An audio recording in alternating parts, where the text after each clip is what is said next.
علي عبد الله صالح، الرئيس الأول والأخير للجمهورية اليمنية.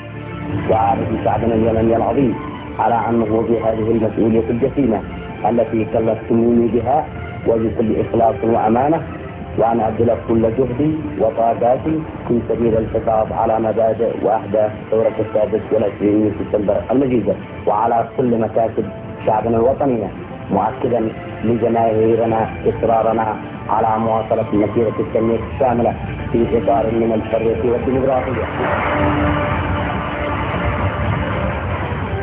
بدأ حياته راعيا للأغنام، لكنه لم ينل من هذه الحرفة ما ناله الأنبياء، بل تشرب منها سياسة القطيع. الأخوة القادة سنواجه الشعب حتى آخر قطرة من دمائه بكل ما ائتنا من قوة. من يقف معنا يا مرحبا، سياسيين أو غير سياسيين أهلا وسهلا. تكسروا كل شيء جميل في اليمن، دمروا كل شيء في اليمن. شعب جبع خوافين لا يعرفون مصلحة الرئيس.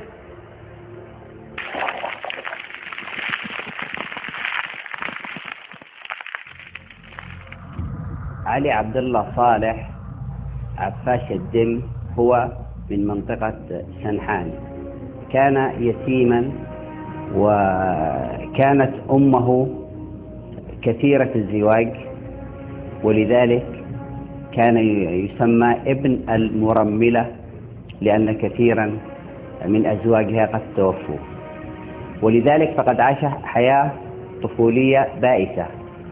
وتبناه أخوه الأكبر محمد عبد الله صالح، ولذلك فهو لم يدرس في أي مدرسة. فقد نشأ معقدا، نشأ حاقدا، نشأ عنده روح انتقامية من المجتمع الذي عاش فيه، ولم يلتحق بأي مدرسة حتى يهذب من سلوكه وأخلاقه ويكتسب المعرفة والخبرة. حتى عندما أصبح رئيسا للجمهورية لم يكن حتى يجيد القراءة والكتابة، فوجيء بمدرسين من لبنان لكي يدرسوه في اليمن وهو رئيس الجمهورية. ودخل في السلك العسكري حاله كحال كثير من أبناء الوطن آنذاك الذين كانوا يبحثون عن لقمة العيش. وكان مجرد سائس للمدرعات، وكانت تمنح بعض الدرجات العسكرية كملازم أو رائد أو كذا للوجاهة القبلية أو المشيخية أو للتوسط أو لمحاولة استمالة البعض للنظام الجمهوري. فتدرج في ذلك حتى وصل إلى أن يكون قائدا للواء تعز. كان ذلك في منتصف السبعينيات، وبعد توليه مسؤولية لواء تعز أصبح صالح من أكثر الشخصيات نفوذا باليمن الشمالي، وارتبط بعلاقة قوية مع شيوخ القبائل أصحاب النفوذ القوي في الدولة. كان يحكم شمال اليمن وقتها إبراهيم الحمدي، الذي وصل إلى السلطة بأجندة ثورية جديدة رافعا مبادئ مختلفة تأخذ منحا قويا تجاه التصالح مع النظام الحاكم في جنوب اليمن والتوجه صوب الوحدة اليمنية، مما أدى إلى تقارب كبير مع النظام الجنوبي علاوة على إيمانه بمبادئ القومية العربية. إلا أن ذلك لم يدم طويلا، ففي 11 من أكتوبر من عام 1977 حدثت جريمة اغتيال الرئيس إبراهيم الحمدي عشية سفره إلى الجنوب من أجل توقيع اتفاقية بشأن الوحدة اليمنية، وسجلت القضية ضد مجهول. علي عبد الله صالح كان له دور أساسي ومحوري في اغتيال الشهيد إبراهيم الحمدي في 11 أكتوبر 77، حيث قام هو وأحمد الغشمي بعزومة تشبه عزومة القلعة اللي عملها محمد علي. عزمه هو وأخوه ومجموعة من المقربين وقاموا باغتياله. بالطبع لم يتوقف علي عبد الله صالح عند هذا الحد، بل استمر في انتهاج سياسة الاغتيالات، حيث إن صالح الذي كان يدير وقتها شؤون تعز بصما بإبهامه لأنه لا يجيد القراءة ولا الكتابة، لم يكن أمامه سوى هذه الوسيلة الرخيصة حتى يصل إلى مبتغاه.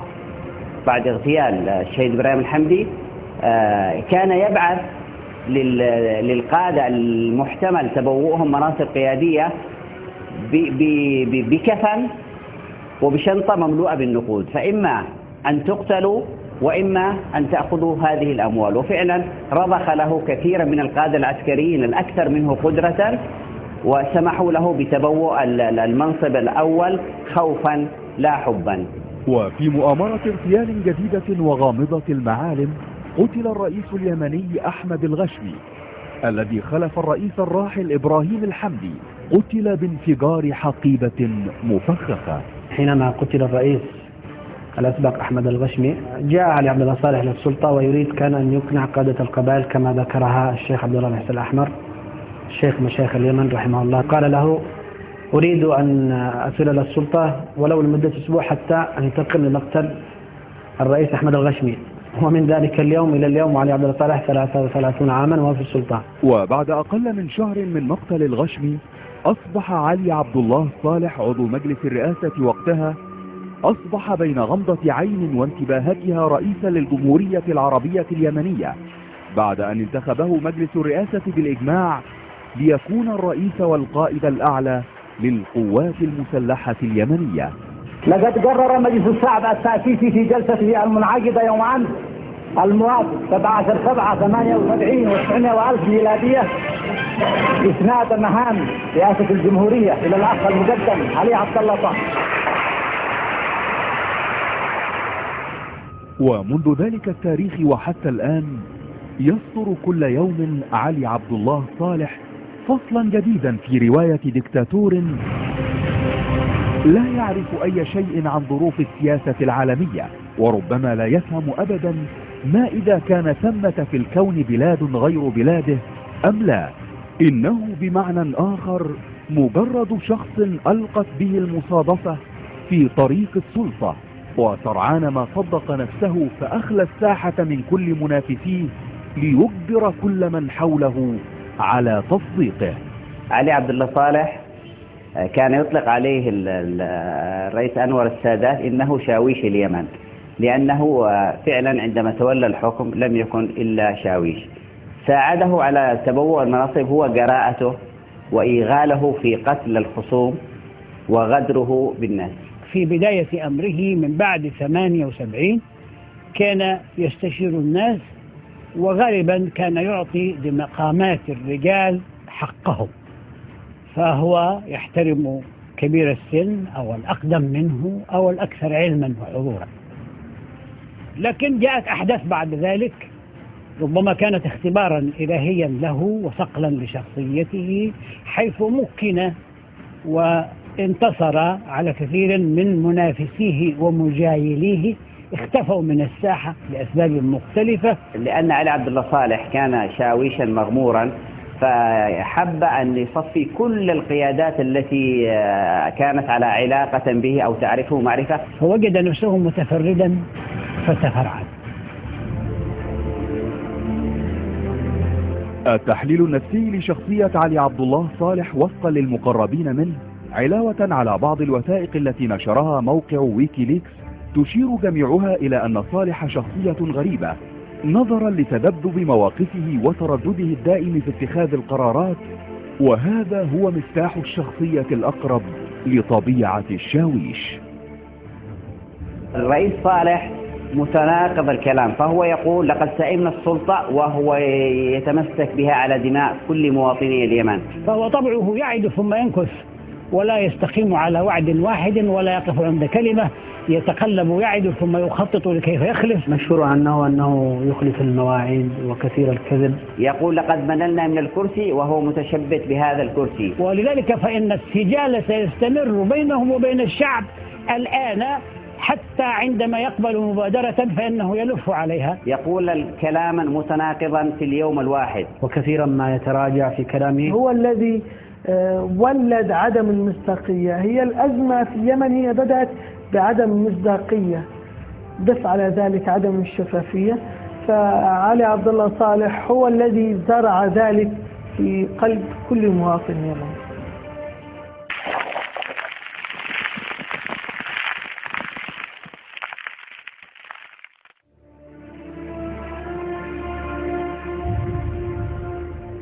بعد أن اطمأن علي عبد الله صالح على الشطر الشمالي من اليمن الذي يسيطر عليه بفضل سياساته الغاشمة في التخلص من خصومه، وجه نظره صوب الجنوب، وذلك رغبة منه في التوسع والانتشار. وبالفعل زار علي عبد الله صالح الجنوب، فاستقبله الشعب بالبشرى، مما أعطاه الثقة بأن الوقت قد حان لقطف ثمار الجهد الوحدوي المتواصل لكل القادة الذين سبقوه، حتى وقع في 22 من مايو من عام 1990 على إعلان الوحدة اليمنية مع علي سالم البيض رئيس الشطر الجنوبي. أن الوحدة اليمنية هي لإعادة ترتيب البيت اليمني، ولن تكون موجهة ضد أحد، ولن تكون موجهة ضد أحد، وسنمد أيدينا إلى كل الأشقاء والأصدقاء من أجل المصلحة العامة للشعب اليمني والفوائد المشتركة مع الدول الشقيقة والصديقة.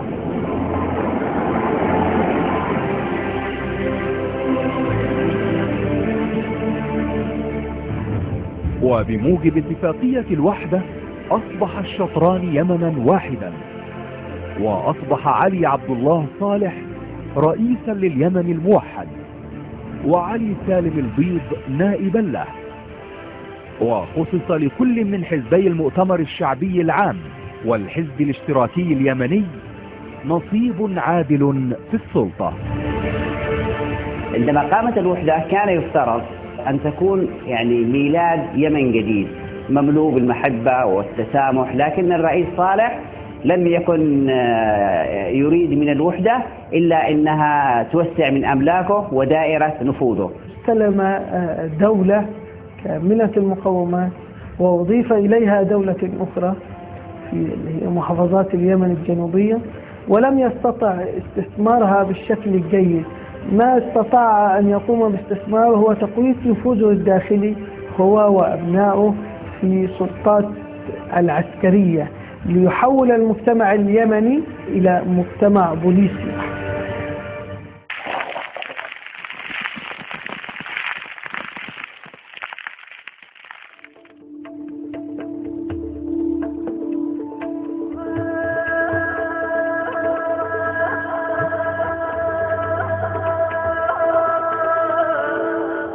بعد الوحدة ولمدة 4 سنوات حدثت الكثير من القلاقل والمشكلات في شمالي اليمن وجنوبها، وذلك مع انتشار الفساد المالي والإداري وتدني المستوى الأمني لأدنى درجاته مع وقوع الاغتيالات.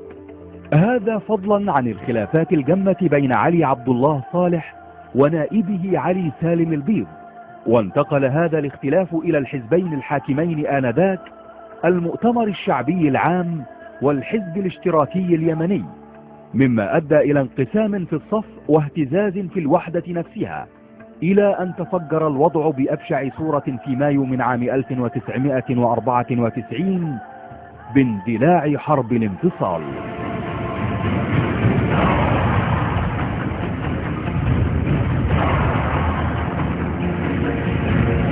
نعلن عن قيام دولة مستقلة ذات السيادة تسمى جمهورية اليمن الديمقراطية، وعاصمتها عدن.